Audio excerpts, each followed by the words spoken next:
because I think there's a lot of us who have found ourselves in a lot of rooms. Many of those rooms we've prayed for, longed for, and fought really hard to get into. Yep. And then maybe something shifts. Something shifts in the room or something shifts in us. Doesn't have to mean something went wrong. It just means something has changed or is changing.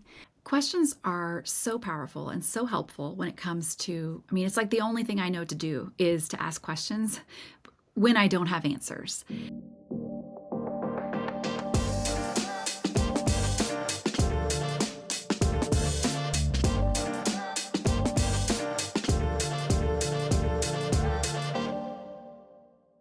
Welcome to the show. You're in the right place because we have the best conversation for you and for me and for Emily P. Freeman.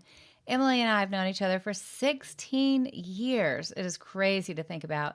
She was one of the speakers at my very first conference back in the day when I had no clue what I was doing. She's been a low-key powerhouse ever since, and today we're tackling how to make big decisions in life, and I think you're going to love it. And after we talk with Emily, it's time for coaching. Today I'm giving you some advice on taking risks in life. So Emily and I are talking about making decisions, and I just want to give you a little nudge about taking risks. And for the final segment of the show, I'm bringing you a movie that I recently saw and a cosmetic that you should not buy. I used to just do recommendations. Now, apparently, I'm doing anti-recommendations. And I have two things I want to share with you this week. Don't forget, Called Creatives is hosting a social media challenge. Called Creatives is my group that I run with Lisa Whittle for writers and speakers. This is so much fun. You don't have to be a member of Called Creatives. You can just join in. What we'll do is you sign up an email every day for 5 days. We're going to give you fun gifts. We're going to give you prompts that you can use to have 3 different options of what to put on social media. We also use a hashtag so we can find each other. So go to calledcreatives.com and join in the social media challenge. It's free, and I'll see you on social media. Okay, second thing, my internship is open right now. My internship is the absolute favorite thing I do in my company. I bring on women who want to get in on the inside, who want to be mentored and want to learn massive skills. I bring women to the team and help them get real experience and training and confidence in areas that they want to develop. I coach these women personally throughout the internship. I get to celebrate every win with them. We also have fun together.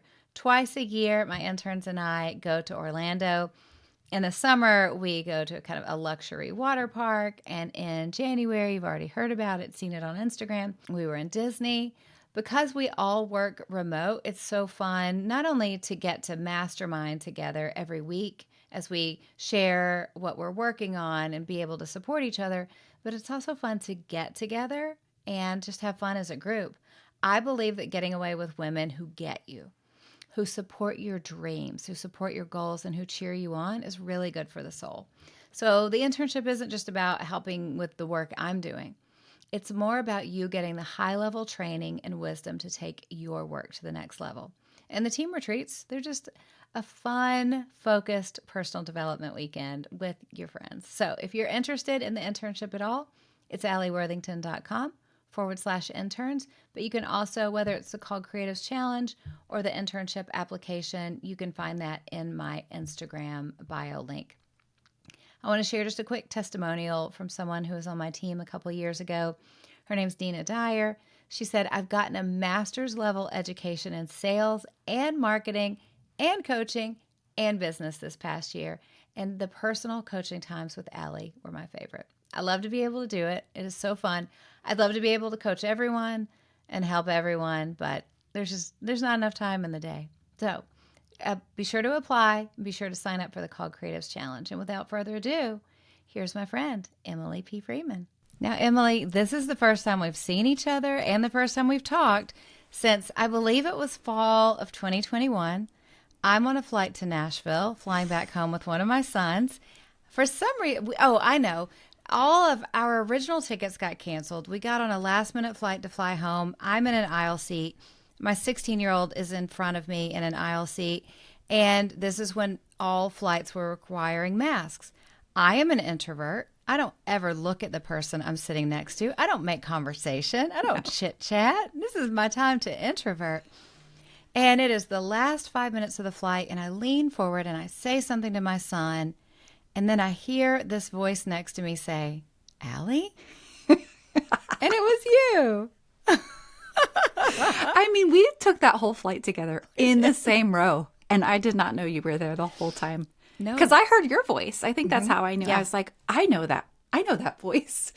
And then, but yeah, the mask. I forgot we had on masks. That's why. Yes. And introverts are going to introvert. We are going to sit down next to each I was other. by the window. We're not going to make eye contact. Oh. We're not going to talk about the day. No, we're going to put our nose in a book and never speak. And it was so delightful to see you. But as an introvert, it was delightful to see you at the end.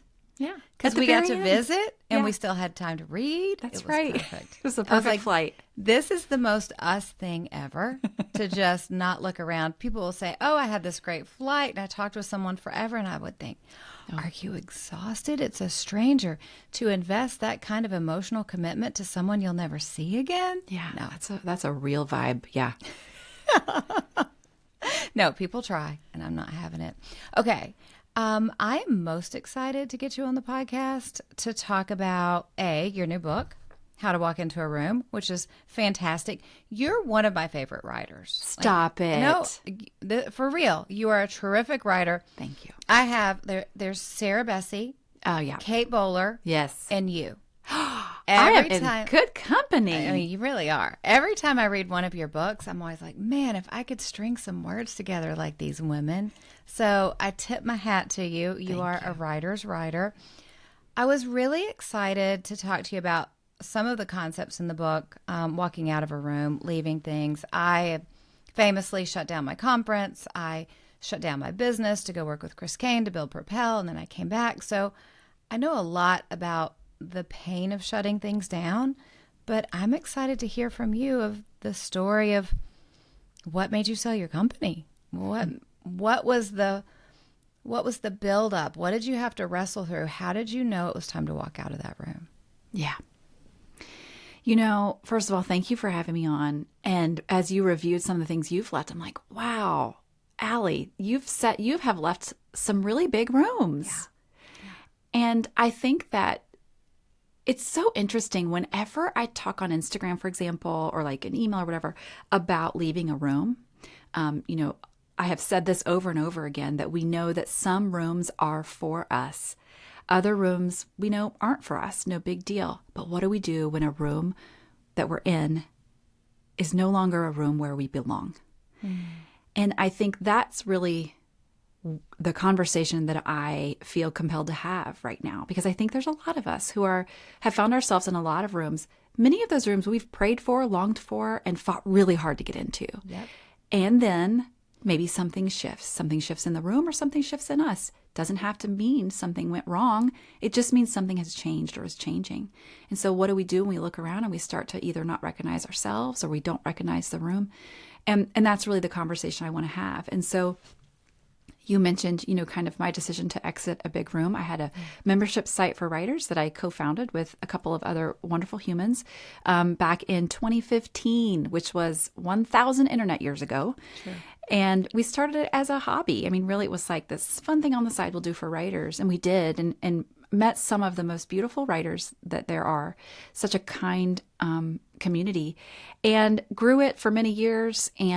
But slowly over time, as things do, as we hope things do, they became successful and it did really well, and in turn took up more time. Yeah. And what began for me, and I'm just speaking for myself, what began as sort of a creative expression, a way to do some teaching and to have some connection with writers, sort of morphed into, you know, me sitting a little bit more in a managerial role, like where I was having, because when something grows, you have decisions to make. You either change it so it doesn't grow, or you have to hire people to help you maintain the thing that you've grown. And I'm sure any entrepreneur can understand that struggle of like, the thing I got into this for is now the thing I no longer have time to do. Yep. Because I have to manage the people who are actually doing the work that I used to do myself. And so that's always a tension of, you know, that's why it's so important to have core values, to know why you're doing what you're doing and all of those things. But one of the things that I started to realize for me, probably around 2019,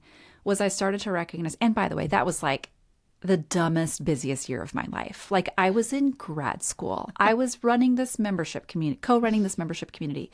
And I was writing, I was by year 2 of the Next Right Thing podcast, and I was writing the Next Right Thing book. It released in 2019. So when I look back, I'm like, yeah, your girl was tired. And she was really starting to reevaluate and recognize, oh, maybe something's going to have to give.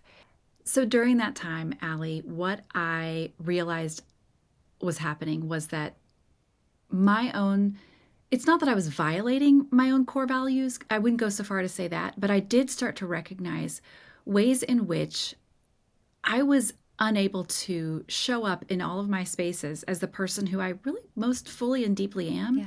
Because listen, my 3 named core values are solitude, connection, and creativity. And when I had a schedule as full as I had that year, the solitude was sort of going by the wayside. The creativity was difficult. And the connections then were impacted because of those other 2 kind of suffering. And so it was during that year that I started to realize, like, probably there's going to be a change.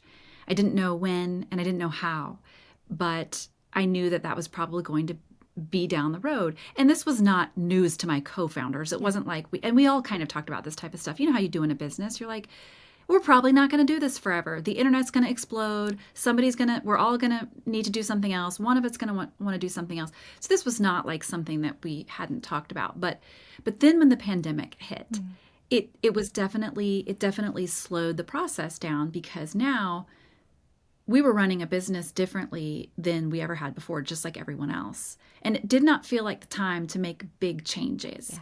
Yeah.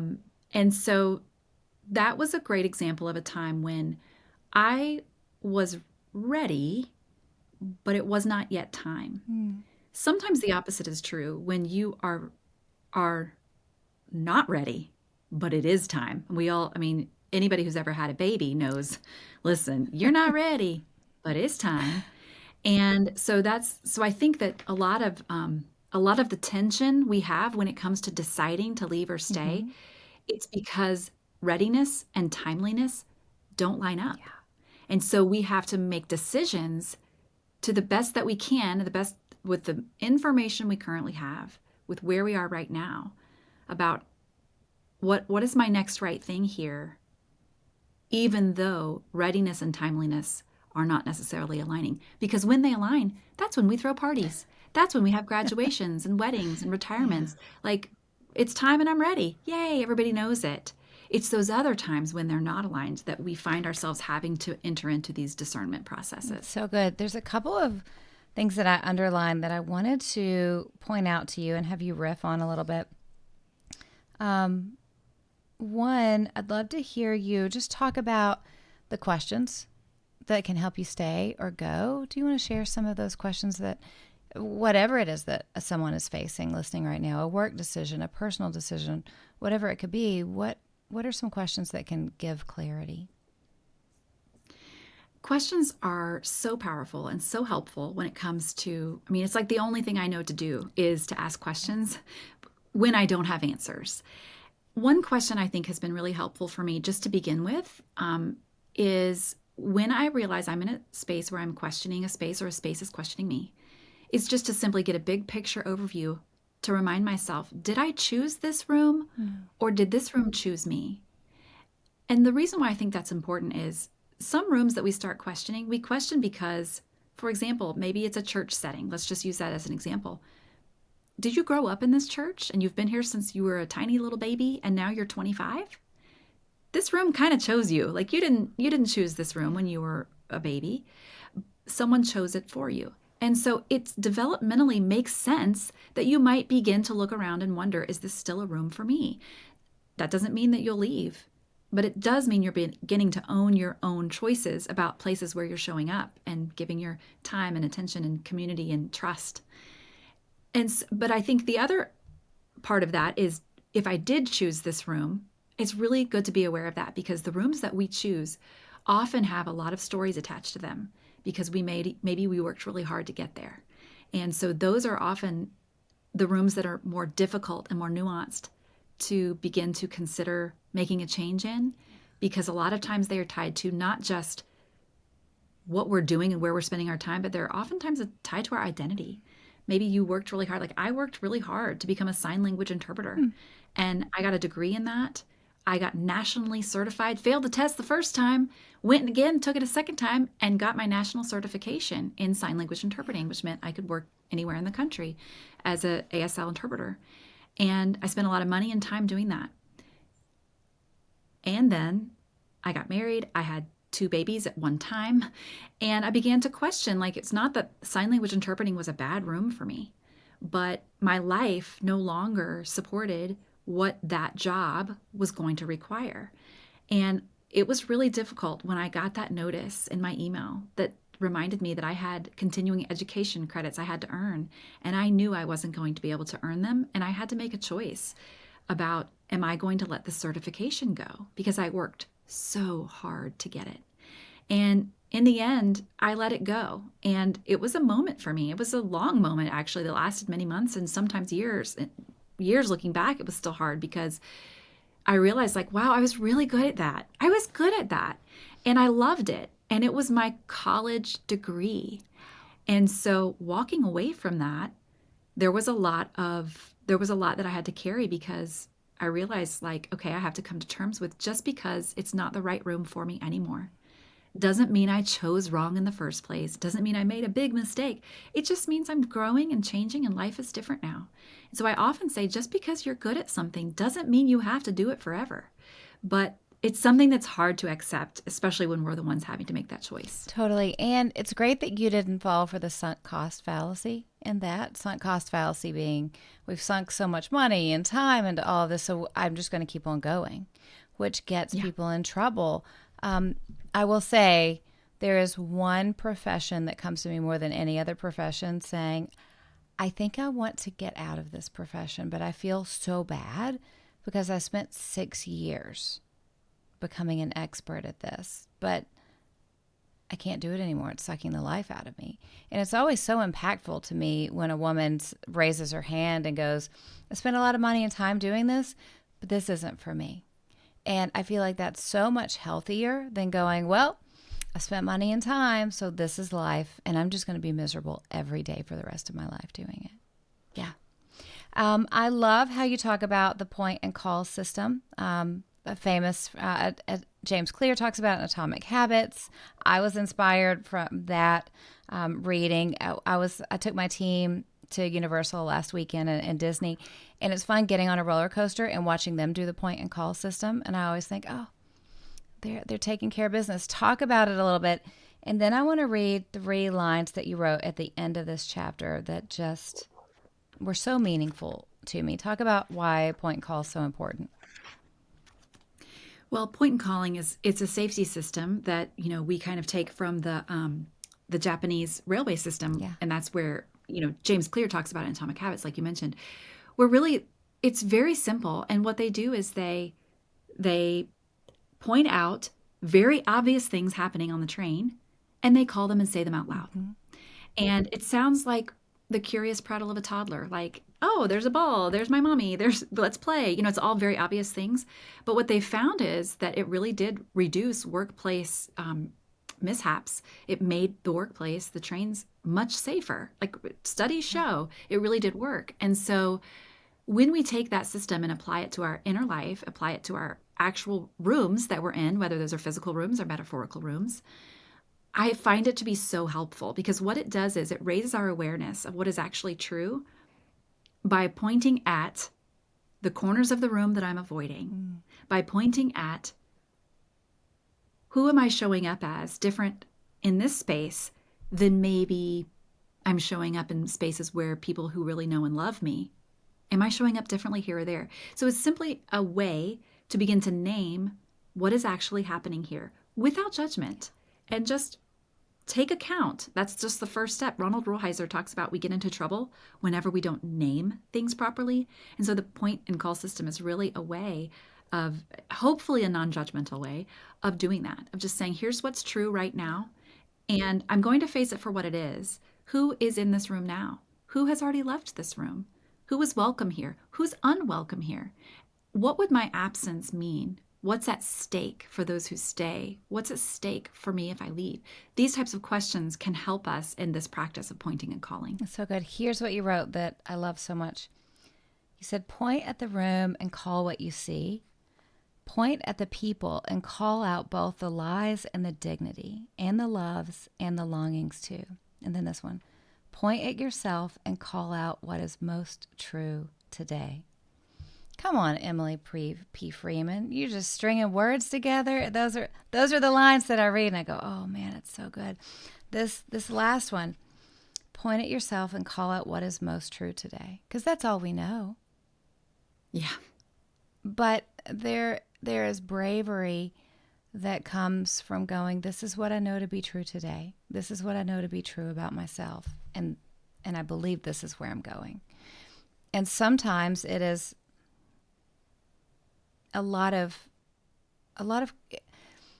it takes a lot of courage to say, this is who I am today, and I know this is where I don't deserve to be anymore. Mm-hmm. But for women especially, really, really important. Another thing I want to touch on, and then just let you riff off for a minute. In the Arrows and Answers chapter, you wrote, does staying draw me nearer to God and to people, or further from God and people? And then you wrote, does leaving bring me closer into alignment with my personal core values, or further away? Talk about that just a little bit. I love that. This is sort of reminiscent of the concepts of consolation and desolation, which is, consolation is not necessarily like all positive and with God, and desolation is all negative and without God. But it's just we can move between these two postures of being minute by minute, consolation and desolation. It's a move. It's sort of I think of it as an orientation toward or away from God, from goodness, from who we believe ourselves to be in the world. And when I consider the rooms of my life, this concept of moving towards or away, what am I moving towards and what am I moving away from, can be a really helpful framework for me in determining my own belonging, in determining what I might have to offer here. And I think it's important to point out that that might change over time, that we might answer that one way 5 years ago, and then the very thing that drew me towards God and towards people 5 years ago is now the thing that's actually pulling me away. And I think when we start to realize that, it can be very scary. And it can freak us all the way out because this is unfamiliar ground. And I guess I just want to, with so much compassion, say to anyone who is sensing that shift, that this place that once drew me near is now pulling me away or turning me away in some way, that when you leave a room, you don't walk into nothing. Something new is always waiting. And so knowing that, and you don't walk alone, that God always goes with you. God's going to go with you. And remembering that is so helpful in the midst of the disorientation of this room is either not what I thought it was, or I'm not who I thought I was, or just we all are exactly like we thought we were, but now things are changing. It can be so scary to change your mind, to change your place, to change your way of being in a space. But it's a healthy human rhythm. And I really hope to begin to normalize that for people. Like, this is what it means to be a person. It's going to be okay. And we are allowed to ask our questions and do our next right thing. Yeah, it's not going to be the end of the world to ask questions or to change our mind. One really powerful point you touched on is true peace versus discomfort avoidance. And I wanted to run a lap around my house. I mean, one thing I'm always saying to people is, just because it's hard, it doesn't mean you're not supposed to do it. And I think so many women go into a season of difficulty or challenge or something's way harder than they thought. And they go, oh, I don't have peace about it. It's a sign from the Lord. I'm not supposed to do it. And I'm like, no. It's just really hard. Like it's not supposed to be easy. Just because something's uncomfortable doesn't always need to be over spiritualized into a lack of peace and that we aren't supposed to do it.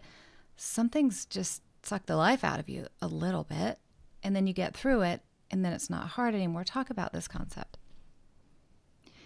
I'm so glad you said that, Allie, because I think a lot of, in Christian circles especially, we say it. I've said it. I don't have a peace about that. And you know what? Sometimes that's legit. Like sometimes we don't feel a peace about a thing, and also it's not our thing. and we aren't to do it. So I'm not going to say that's never true, but I don't think it's to be the one point of data that we've made it. Like because of this, therefore this. I think it is one thing, it's not the Yeah. thing. But recognizing like when you don't feel a peace, whatever that is, now that means it's time to get curious. I think sometimes we assume that every flag's a red one, but sometimes flag is just a flag. Sometimes it's a yellow flag, and all it means is slow down. Don't be passing anybody on the track. Just slow your roll, and let's get curious here about what do we mean by peace, and what are the sensations that are happening in our bodies? What is it that we're afraid of? And when I've been able to do that, I have been able to recognize and notice a real difference, even like in my actual body, between the peace that comes from doing the deeply right thing and the peace that comes from discomfort avoidance. And I'll say peace in quotes there because I think it's a different feeling. And I think if all of us were able to slow it down and get really honest with ourselves, I think we've probably all experienced that difference. In hindsight, we might not always be able to identify it right away. We can look back and know like, oh, that thing was really hard, but I had a core peace about it versus like a feeling of peace, of peaceful feelings on the outside. I don't feel at peace if I'm trying to run a marathon. I feel at peace eating ice cream. Sure. Thinking of Bonhoeffer's Cheap Grace, it's cheap peace, but there is a deep peace of pushing through something that's hard and something that's difficult and getting to the other side and going, what do you know? I'm the kind of woman that does that. You ready for fun questions? More fun questions? I am. Let's do it. I think I remember, but remind me of your Enneagram number. So, Allie, I identify most with Enneagram 4. What about the wings? Oh, yeah. I do go back and forth. I am probably more leaning towards a 3-wing than the 5, but every now and then I can feel myself in my 5-wing, and it's a lovely space to be. But probably my more natural is 3-wing. I love that. That makes sense. It was funny when we saw each other on the plane. I remember saying, like, when are you going to write another book? And you said, I've been growing this company. Not to give anything away, are you excited to have more brain space for more writing? I am excited to have more brain space for more everything. Like it's a whole thing, co-running a company and trying to, it's lovely and beautiful work. I don't think it was my best work. I think it was really good work.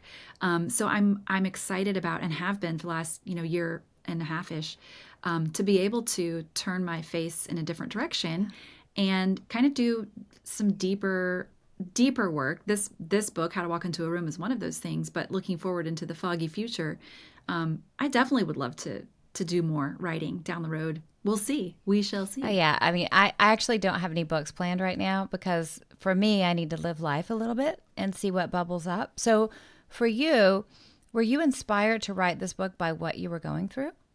Or did you know you were writing this book before you started feeling this way? No, I did a podcast episode in February of 2022, 21 or 22, I think it was 22, called How to Walk Out of a Room. And that was just stuff I was thinking about at the time, not just with the company, but also with our church and with some other spaces. And just generally, that was the topic that I heard a lot of people were like wanting to know more about. We were talking about in DMs and, talking about social media. It's a great place to see like what's going on. And so I did that episode and got a lot of response from it. And I realized like, I have so much to say about this that I want to talk about. And so that's kind of where that one was born. That's great. It's so fun to see what bubbles up and what people are interested in. I love that. Yeah. Okay, what about a favorite song right now? Okay, I love this song. I have it on repeat forever. It's Light On by Maggie Rogers. I mean, it's a few years old, but it's such a happy song. It's on my January playlist. I think it's on like all my seasonal playlists because I love it so much. Awesome. I've never heard it, so I'm going to go listen to it. You haven't? You're going to listen to it after this. Today's the day. And I'm going to love it. Okay, what about TV or a movie or both if you're feeling sassy? I am currently obsessed with America Ferrera. As you should be. Why is she amazing? I don't know, but she is. And I've gone back and I've been watching Ugly Betty. I didn't watch it I've when never it came seen it. out. It is so good. And so it's 4 seasons on Netflix, and I'm on season 4, which I'm deeply sad about because it's the last Oh. season. But that's a show that I'm like watching every night right Now, now. did you fall in love with her from seeing her in Barbie? You know what? Well, I did love her in Hmm. Barbie. Yes. I feel like was she on like Superstore or so? Yeah. She was on something Yeah. else that I liked a Hmm. long time ago. And then I think Barbie reminded me of her, like, oh yeah, her. And so I went back but I think Ugly Betty is really where I'm like, she's the best. I love it. Okay, what about a product that you're loving right now? Can be anything. Okay. So this is funny because I'm going to share this product, and it is a product that my sister actually shared on a podcast with Jen Hatmaker. We were on with Jen Hatmaker a few months Yeah. ago. She asked about a product, and this is what my sister shared, and then I bought it, and now it's my product. Okay. It is an under eye like concealer Hmm. cream by Westmore Beauty. You can get it from Okay. Amazon, and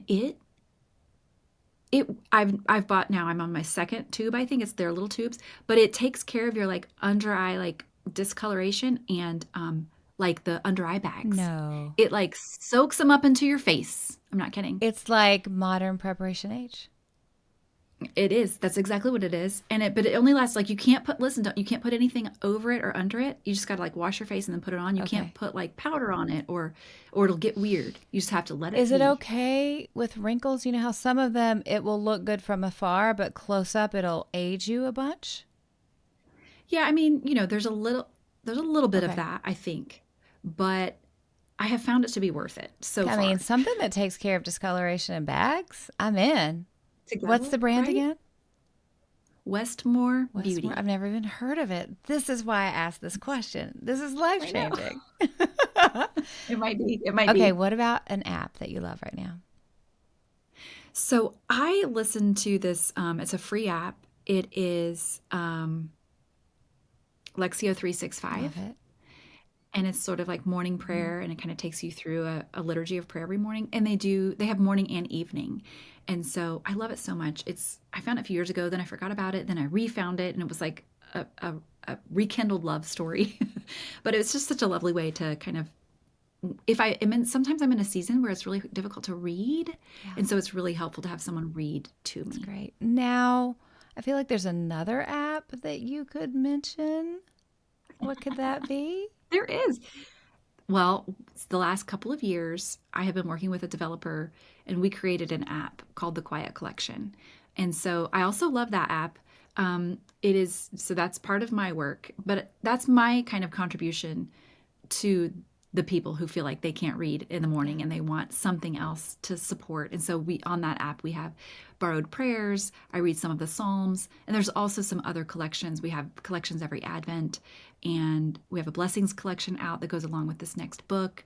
So there are other things there that's sort of like we have original music and then readings, and hopefully it helps people, calm their nervous system as they, travel through the day. That's amazing. My chief of staff was just telling me last weekend when we were in Orlando that she listens to you read her the Psalms all the time and that it's I love it. peaceful and amazing. And so you're just blessing people far and wide.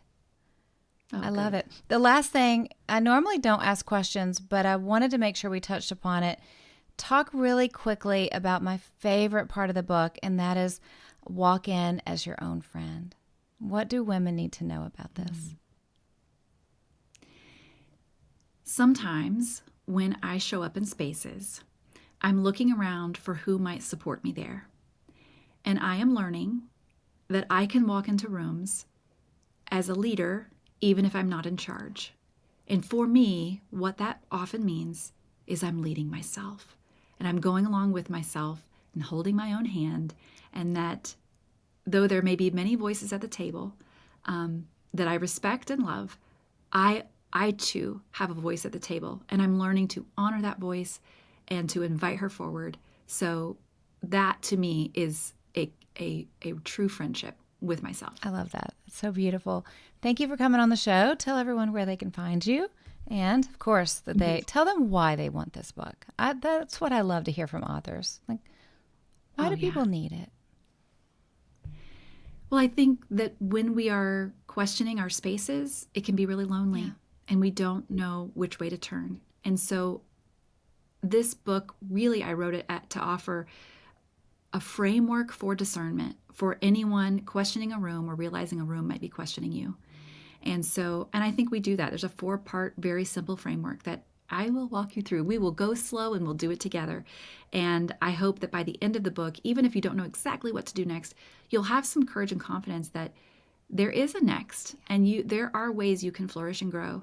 And so I hope that this book is a kind companion for you in that. You can find it at my website, emilypfreeman.com. Wherever books are sold, you can find it. You can find me on Instagram at emilypfreeman.com. And also, each Tuesday, we drop new episodes of the Next Right Thing podcast. Awesome. Well, thank you for coming on the show. I hope that we sit next to each other on a plane and introvert out and then happily see each other again sometime soon. Thank you, Allie. How great is Emily, right? She's brilliant, she's wise, she's fun, and I am giving away a bunch of copies of her books. You know what to do. Share it on social media, tag me, tag Emily. If you're watching on YouTube, like and subscribe and leave a comment and you'll be entered to win a book. Okay, so let's talk about coaching. I want you to think about a dream that you have in your heart or a nudge that you feel that God has given you. And if you have that, a dream, a nudge, an idea that keeps popping up that you can't make go away, I want to encourage you. Because I believe in a world that's changing so quickly, so many opportunities come about. Not taking risks is the biggest risk of all. Standing still is like sitting out the dance of life. Think about it. Everything around you is moving and changing and growing, and there's so many opportunities that are available to you. If you're too scared to step out and take a chance, we're not really living. We're just existing. Imagine life as a big game of leapfrog. Remember we used to play when we were kids and we were way more limber than we are now? Except the stakes are your dreams, your goals, and your deepest desires, and this idea that God has put in your heart. If you're not jumping, you're not getting anywhere. Now, I'm not saying you should throw caution to the wind and make reckless decisions, but what I'm talking about are smart risks. It's about knowing what you want, weighing your options, and then taking a leap of faith and investing in yourself, learning something, trying something, investing in you. It's about not letting the fear of failure keep you from the incredible life that you could have. Failure isn't the end of the world. Failure is just a stepping stone to success. It's just going, oh, that didn't work. Let me try again. Every single person has failed at some point over and over and over again. I do it often. What sets people apart is they don't let fear stop them from trying again. So let's not be the one watching from the sidelines. Let's be the ones that are making things happen, that are shaking things up and living life to the fullest. Because in a world that's changing every day and we have new opportunities and new technologies and new chances to do everything, the biggest risk is not risking at all. And if this resonates with you, then I know you are the person who is meant to hear this today. I don't know what you're called to do next. Maybe it's go to seminary. Maybe it's take that next step on writing your book and diving in with Called Creatives. Maybe you want to apply for the internship. Maybe you want to learn how to garden. I don't know what it is. But I talked recently about increasing your surface area for good things to happen in life, for good luck, right? I want to remind you, don't be the one that watches from the sidelines. God has given you this one life to live to the fullest. Take a chance, invest in yourself, and watch what happens. I think it's going to be really good. Okay, recommendations. I got a movie for you. My son wanted me to go see a movie named Argyle, and I saw the trailers and it looked amazing. It has Bryce Dallas Howard, who I love. She's an author. You know I'm going to love that. And everybody's in it. Sam Rockwell, who is a national treasure, Samuel L. Jackson, Henry Cavill, so many great people. I wanted it to be great. The truth is, it is a mess of a movie. It is not high quality, but I knew that going into it, so I was prepared. But I'll tell you something, this movie is a good time. I count this movie as one of my wonderful movie guilty pleasures. You know how there's movies where you know they're not good? Hobbs and Shaw, that's another movie. It's not good, but you enjoy it. It's a guilty pleasure. For Argyle, I loved every minute in the movie theater. It was fantastic on the scale of bad movies, okay? So if you're looking for a popcorn movie that's messy and it isn't going to win any awards for filmmaking, but you're going to have a great time, Argyle. It's pretty great. Don't look at the Rotten Tomatoes score. I think it's I think it's really terrible. I don't know why I loved it, but I loved it. Okay, something I did not love. Everyone on YouTube, you can see. Laura Geller Foundation. Instagram ad got me on this one. And then later, I was reading in a skincare forum, someone was saying that she was over 50 and she loved it. So I think it was, it's the Mature Skin Foundation. It's supposed to make you look great, right? So I immediately bought it, as one does. And when I opened it, I noticed it's the Baked Balance and Glow Porcelain. I noticed it mentioned it has 5% silica for like a nice blurring effect on your skin. Well, I was like, 5% silica, that won't be bad. When I put it on, I look like I have glitter all over my face. It's not good. Maybe for some people it's good. Maybe if it was 1.5% silica, it would be good. So if you see an Instagram ad for this or someone tells you this is great, just let it roll on by. You don't want it. I'm sorry, Laura Geller Company. I did also buy some of her eyeshadow, and it was delightful. So Laura Geller eyeshadow, well done. 5% silica, not well done. I look like I just put Elmer's glue on my face and then patted glitter on my face with it. It wasn't good. Eyeshadow, yes. Glittery foundation, no thank you. But on the other hand, something that I do love, I love that you're here. I'm so glad that you're here. I love that you come every week to invest in yourself because I believe in what's inside of you. I believe in your dreams, and I know you're making an impact on this world for good. That's why you're here, learning something, just looking for a nudge, looking for confirmation for what God has been doing in your life, kind of connecting those dots so you can live the life that God is calling you to just little by little every day. Because I know that God has created you to stand strong and bring something special and unique to this world that only you can bring. So keep stepping up, keep showing up and loving well, because you know the truth. You cannot break a woman who gets her strength from God. I love to get to coach you and equip you every week. I'll be back with you next Monday, and I hope you have a great day. Okay, sorry. False alarm. Can you look how close I am? I can hear you fine. I don't even know what I'm saying. Let me do it again. So I'm just going to sit here and put this can on my cheek until you come back, because maybe you can hear me, but I can't hear you or see you.